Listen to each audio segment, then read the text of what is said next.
Hey photographers, are you looking for a pro camera? What features make a camera or any gear professional? My definition would start with the question, can you use it to earn money? That's the definition of professional. You earn your living by making and selling photographs, with or without non-fungible tokens. Do you even need a camera? Are there graphic artists who create and sell images without ever taking a single photograph? Of course there are. It's 2021. Putting that existential angst behind us, I would suggest that in this millennium, any device that's capable of recording an image from a sensor to a file qualifies, as long as the photographer behind the device can sell that file. I'm going to leave film out of this, although clearly devices that can expose film, even a cardboard box with a pinhole, might also qualify. So, if the camera or the phone that you're using can generate revenue, it's a professional camera. But glib response aside, the question you're asking is either, does the camera make me look like a professional, or is this the kind of camera professionals use? This video is not for professionals, they don't need me. This is for the rest of us who may have pro aspirations. Now, I'm not sponsored. I'm not trying to sell you anything. Don't buy more camera than you need just because some YouTube creator gets enthusiastic about the latest, newest thing. So I can be very simple about this and save you watching the rest of this video. The top-of-the-line camera, and by top-of-the-line I mean most expensive, or the one from the top, from Nikon, Sony, or Canon, will make you look like a pro, and is a camera that professional photographers use. Put the best 50mm lens on it, and you are all set. Now, if you don't mind staying around for some explanation and detail, here goes. My definition of a professional photographer is someone whose livelihood is exclusively photography. They're often called commercial photographers. They work for clients on a variety of projects for pay.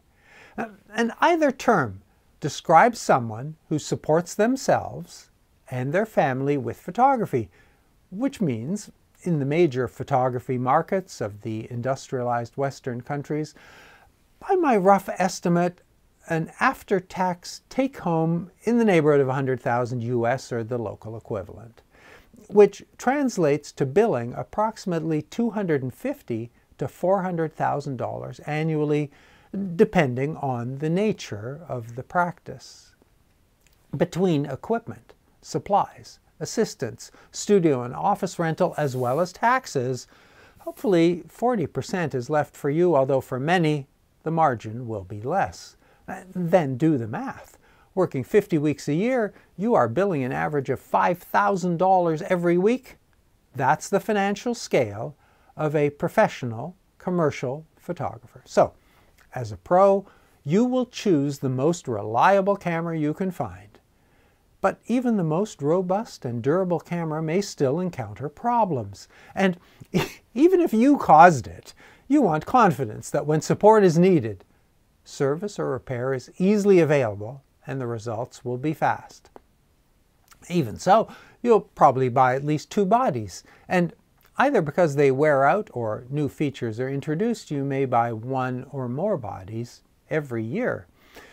And more important than any technical or artistic factor for any one camera in your purchase decision, you need a company that serves you as a professional.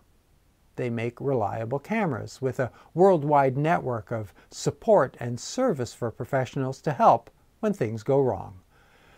If you're shooting Elon Musk on a beach at his private island, the finalists in the World Cup, a Lexus brochure, or a Vogue editorial, camera failure is not an option. And you also have to be confident that the company has the business skills and the management organization to handle changes in the market, remaining financially viable over the length of, well, at least your career.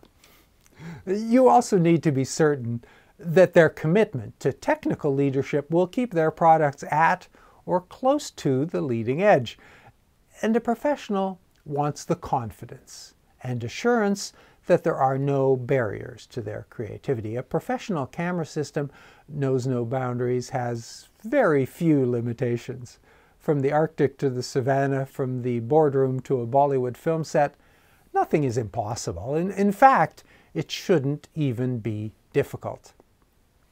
When your client is paying thousands of dollars per hour for the combination of studio rentals, models, props, makeup, and whatever else is required, you can't be fiddling with settings.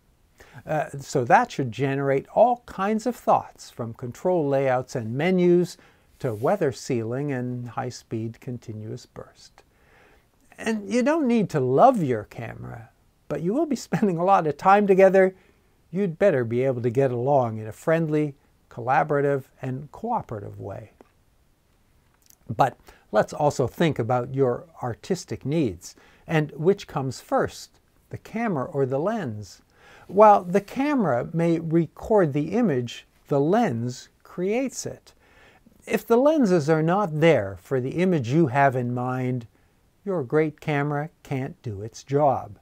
The professional camera is supported by a system of lenses that covers not only the expected, a solid range of large aperture primes, but also the trio of zooms, wide angle, normal, and telephoto, all with a constant f2.8 aperture. Then you may want a lens with a marked linear focus ring, a parfocal cinema lens with t-stop apertures, or an art lens, tilt shift, fisheye, and other distortions. You don't need to buy them all, they'll just end up sitting on your shelf, but you need the confidence that should the need arise, they will be available. And the camera manufacturer should not be your only option. The best systems are well supported by a variety of third-party lenses and other accessories. Many pros get so familiar with a specific lens, like 50 or 85mm prime, that they rarely use anything else, but they still want the confidence that the need of a specific lens for a specific project won't require them to buy a new body or a different unfamiliar camera, or to lose a job. Those requirements leave a very short list of companies, and only those manufacturers make professional cameras. Once the pro has chosen the right company, they can think about their artistic needs in more detail. And there is, of course, an exclusive and rarefied strata above this decision, but let's not go there and stay with the mainstream of commercial professionals and their work cameras, also leaving aside their personal pleasure cameras. So finally, we're ready to choose a pro camera. Which features are the essential professional checklist? Well, I've got a list, but pros may not be interested in going through a checklist. They'll take advice from friends and peers and expect that the camera can do what they need to do without a lot of detailed research. They're not always the gearheads and camera nerds we imagine them to be. They simply need a camera to do the job. Clearly, I can't and don't speak for all pros, nor do I have a complete understanding of the many types of photographers. I'm trying to generalize, but that doesn't eliminate the many specific needs of specialty photographers. A photographer's working style and their subject matter will also play a role in the decision process. If you're out in the field or spend most of your time in the studio, that will drive your decision process. Studio photographers whose cameras spend most of their time on tripods, tethered to a computer, and working with strobes will not share many requirements with the extreme outdoor sports photographer. But that does not mean they won't both end up with the same brand's flagship camera. So let's step over the DSLR or mirrorless minefield. It's really a question of familiarity and preference. Both have advantages and disadvantages. Both can be a good choice. For professionals, for the moment, DSLRs remain the better supported option. And the immediacy of an optical viewfinder continues to be a decision driver for photographers where their reaction time is critical. But the latest models of mirrorless cameras with their amazing tracking and fast autofocus are convincing many to switch. Mirrorless is no longer the niche choice it once was, and more photographers are making the transition. But regardless, in addition to being bright, with the highest available resolution, an electronic viewfinder must be as close to real-time as possible with excellent color rendition. So now we get to the attributes that provide the capability to control the image to create results. Larger than full frame might be desirable, and less than APS-C is limiting. But practically, the real limitation of APS-C isn't resolution, but the lack of quality lenses. Nearly every manufacturer's best lenses are full frame, so even if you feel that APS-C resolution and images and depth of field is suitable, you'll still end up buying full frame lenses, so full frame. The resolution? 24 megapixels is enough for most work, particularly when photographs are being used online. However, in fashion, wildlife, and other fields, detail is crucial, or cropping is extensive. 45 is the baseline for high-res work. Autofocus is and remains important. Near full coverage with lots of focus points for precise positioning. iDetect and improved continuous autofocus has simplified and improved focus accuracy and the success rate. However, the important characteristic is tracking in continuous mode over the ultimate single focus speed. Photographers use techniques like a smaller than desired aperture to improve focus success. Those workarounds will soon be a memory. And burst rate and burst buffer are crucial for many pros. Continuous mode was faster than strobes could handle for a while, but flash manufacturers are catching up with rates over 10 per second. High ISOs aren't generally relevant. Pixel peeping pros use only the sensor's base ISO. Battery life is a crucial factor. In the flow of a fashion shoot, a break to change batteries can kill the mood. Cards and slots? Speed and reliability are everything.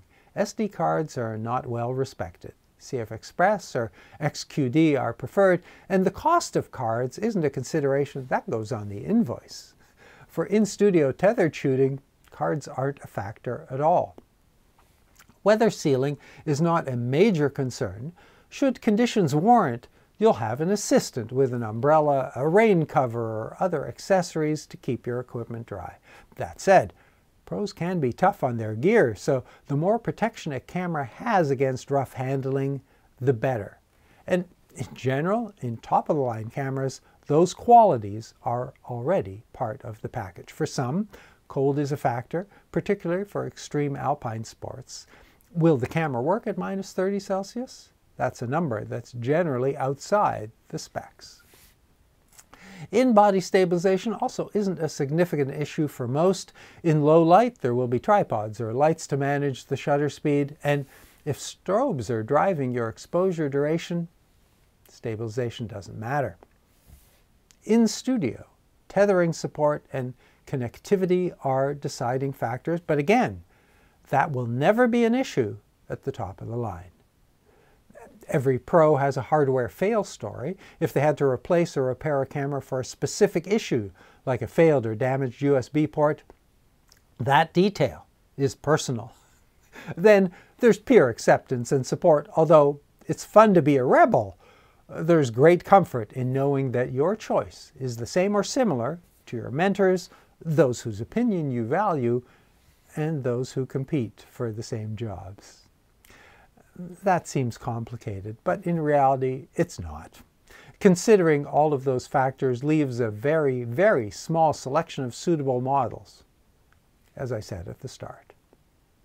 Now, for the rest of us, there's no single perfect camera that meets all of our criteria, particularly as the pro manufacturers continue to invest in development, improving resolution, focus, burst. Those of us who are hobbyists or dedicated amateurs have a much larger selection and many, many more choices to make, all with compromises. However, improving your hardware is only one step on the road to improving your work. Study the work of others, analyze your own work, and keep creating until your batteries are drained and your memory cards are full. As I said at the beginning, I'm not sponsored, so I don't stop in the middle to promote some product or service, nor do I allow YouTube to interrupt my videos with mid-roll ads. Those decisions make this a better channel for you, but they do have a financial impact. So I am very grateful to those of you who have decided to support this channel by becoming a member. And if membership is for you, please use the join button below. But subscribers need not worry. No content will be behind a paywall. And I do read and reply to all relevant and civil comments and questions. Thanks for watching. Stay safe.